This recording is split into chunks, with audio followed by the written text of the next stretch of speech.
네, 오늘은 로지컬 싱킹에 대해서 이야기해 보겠습니다. 순서는 로지컬 싱킹, 로지컬 커뮤니케이션, 로지컬 문제 해결 방법 순으로 소개를 해드릴 텐데요. 먼저 로지컬 싱킹을 이야기하기에 앞서 여러분들께 한 가지 질문을 드리겠습니다. 한라산을 서울로 옮기려면 얼마나 걸릴까요? 이 영상을 시청하고 계시는 분들은 잠깐 화면을 멈춰보고 생각하셔도 됩니다. 다 생각하셨나요? 먼저 이 문제에 대한 정해진 답은 없는데요. 한라산을 서울로 어떻게 옮겨? 또 한라산이라는 소주가 이미 서울에 있기 때문에 네, 이미 옮겨져 있다고 하시는 답도 있고 굉장히 다양한 답이 있었습니다. 이 문제에 대해서 그룹 구구단 IOI 소속의 김세정님께서 답을 해주셨는데요. 제주도의 행정구역 명칭을 서울로 바꾼다면 하루에도 가능하다는 이야기를 하였습니다. 이 답변을 들은 네티즌들은 굉장히 기발하고 천재적인 답변이다라며 긍정적인 반응이 많았는데요. 이것은 이 답변이 정답이기 때문이 아닌 사람들이 모두 납득할 만한 이유를 가지고 있었기 때문입니다. 이처럼 로지컬 싱킹은 그 명제가 정답인지 아닌지를 가려내는 것이 아니라 자신이 생각하는 결론에 대해 적절한 근거와 사실을 제시하여 상대방이나 주변 사람들이 납득할 수 있는 시나리오를 만드는 프로세스를 뜻합니다. 그렇다면 우리는 왜 로지컬 싱킹을 해야 할까요? 이것을 이야기하기 위해서는 로지컬 싱킹 확산 배경에 대해서 이야기를 해야 할 텐데요. 먼저 정보가 비약적으로 늘어나면서 우리는 의견 선택을 하기가 굉장히 어려워졌습니다. 따라서 정보를 편집하고 핵심적인 내용을 정리하기 위하여 우리는 로지컬 싱킹을 해야 합니다. 또한 글로벌화가 되면서 여러 외국계 기업이나 그런 글로벌 기업에 취업할 경우 대부분 다른 국적을 가진 사람들과 일을 하게 되는데 이럴 경우 그들과 언어뿐만 아니라 소통 그리고 의견 공유까지 적절하게 하기 위해서는 로지컬 싱킹이 더욱 필요해지고 있습니다. 마지막으로 급변하는 사회 속에서 의사결정을 더욱 빨리 해야 할 필요성이 커지고 있으면서 로지컬 싱킹을 배워야 하는 이유가 되겠습니다. 그렇다면 로지컬 싱킹을 했을 때 장점은 무엇일까요? 먼저 상대방이 처한 상황과 입장을 인식하고 시나리오를 쉽게 구성하는 기술을 향상시킬 수 있습니다. 또한 기존과는 다른 시각으로 정보를 바라볼 수 있게 되고 이전에는 생각하지 못했던 가설을 세울 수도 있죠. 마지막으로 불필요한 생각이 줄어들어 사고의 속도가 현저히 향상되는 효과를 볼 수 있습니다. 다음은 로지컬 커뮤니케이션에 대해서 이야기해 볼 텐데요. 로지컬 커뮤니케이션이란 상대방에게 이해하기 쉽고 효과적으로 말을 전달하는 기술을 뜻합니다. 이 로지컬 커뮤니케이션을 하기 위해서는 논리의 틀을 제대로 세워야 하는데요. 이 논리의 틀은 여러분들께서 이미 초등학교, 중학교 때 배우셨던 것처럼 자신의 의견을 이야기하기 전에 적절한 근거와 사실, 정보를 함께 나타내는 것으로서 그것을 구조화시킨 것이 바로 피라미드 구조라고 할 수 있습니다. 피라미드 구조는 논점, 결론, 근거, 사실을 구성 요소로 하는 논리의 틀 전체를 나타내는 것으로 논리적으로 생각하고 이해하기 쉬운 주장을 전개할 수 있는 차트입니다. 이 논리의 틀을 세우기 위해서는 5가지 조건이 충족이 돼야 하는데요. 우선 논점이 명확해야 하고 결론과 논점이 연결되어야 합니다. 또한 결론에 대한 근거가 하나 이상 준비되어 있어야 하며 근거가 객관성 있는 사실로 뒷받침되어야 합니다. 가장 중요한 것은 전체적인 흐름이 상대방의 입장에서 이해하기 쉬워야 합니다. 이 피라미드 구조를 구성 요소 순서에 따라 보텀업 방식과 탑다운 방식으로 이루어지는데요. 보텀업 방식은 말 그대로 아래에서 위로 뻗는 것으로 사실을 토대로 결론까지 나타내는 프로세스를 의미합니다. 또한 탑다운 방식은 기존에 통용되는 상식과 가설들을 결론 부분에 먼저 세움으로써 그 가설을 검증하는 순서로 근거, 사실을 나타낼 때 보통 탑다운 방식을 사용합니다. 네, 인간은 보통 잘 잊어버리는 동물이라고 하죠. 저도 가끔 중요한 일을 놓쳐서 중요한 일을 하지 못할 때가 많은데요. 비즈니스 상황에서 중요한 관점과 어떤 키워드들을 놓친다면 큰 손해가 발생할 수 있죠. 그래서 글과 짧은 키워드보다는 어떤 틀을 가지고 이해할 수 있다면 더 잊어버리지 않기 위한 노력을 할 수 있겠는데요. 첫 번째로 도형 기호를 이용한 도식화가 있습니다. 이 도형 기호를 이용한 도식화는 복잡한 관계를 명확하고 간결하게 나타낼 때 사용을 하는데요. 예를 들어 서울에서 운임료를 나타낼 때 서울에서 대전, 대구, 부산 가는 운임료를 글로 나타내는 것보다 이런 식으로 그림으로 나타내는 것이 더 보기가 좋고 이해하기가 쉬울 것입니다. 이뿐만이 아니라 상호 보완 관계나 순환 구조 같은 것들도 이런 도형과 기호를 통해서 도식화시킬 수 있습니다. 두 번째는 로직 트리입니다. 로직 트리는 전체의 구조를 명확히 할 때 사용을 하는데요. 후배 육성 항목의 스타일, 기술, 마인드와 같은 항목들을 구체화시키고 이 또 항목을 아래로 뻗어 나가면서 항목들을 누락과 중복 없이 구체화시킬 때 주로 사용합니다. 이 로직 트리에 관해서는 뒤에서 더 이야기해 보도록 하겠습니다. 다음은 매트릭스입니다. 매트릭스는 여러분들이 평소에도 많이 사용해 보셨을 텐데요.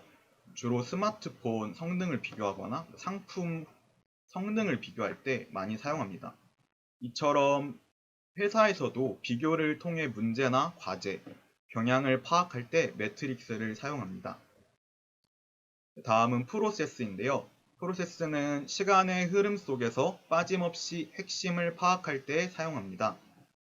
이렇게 시간의 흐름 순서대로 작성을 한 뒤 키워드들을 옆에 나열을 함으로써 글보다는 이런 그림을 통해서 더 빠르게 캐치할 수 있게 이 프로세스 툴을 이용해서 할 수 있겠습니다. 다음은 로지컬 문제 해결 방법에 대해서 이야기하려고 하는데요. 여러분들은 문제가 발생했을 때 어떻게 해결하려고 하시나요? 보이는 문제를 먼저 해결하고 하다 보면 결국은 근본적인 원인을 제거하지 못하여 다시 문제가 발생하는 경우가 종종 일어나는데요. 따라서 로지컬 문제 해결 방법을 배워 근본적인 문제를 없애기 위한 노력을 해야 합니다. 첫 번째는 프레임워크입니다. 프레임워크는 누락과 중복 없이 정리를 하기 위한 틀인데요. 프레임워크를 하는 이유는 이 두 가지 그림을 보면 쉽게 이해하실 수 있습니다. 이 도형들의 개수를 파악하기 위해서는 당연히 위의 그림보다 아래의 그림이 더 간결하고 파악하기가 용이할 것입니다. 이처럼 프레임으로 정리를 하게 되면 문제의 전체 상황을 더 크게 파악할 수 있고 또 이전에 생각하지 못한 가설과 방법들을 생각해낼 수 있다는 장점이 있습니다. 이렇게 기준을 통해 나누기 위해서는 당연히 먼저 흔들리지 않는 기준을 정해야겠죠.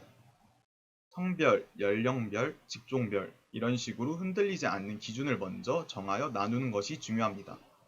만약 여기서 기준이 없다면 20대가 남성, 여성에 속할 수도 있고 또한 영업이 40대, 50대에 들어가 있는 상황이 발생할 수도 있겠죠. 다음은 계층의 중복 방지하기인데요.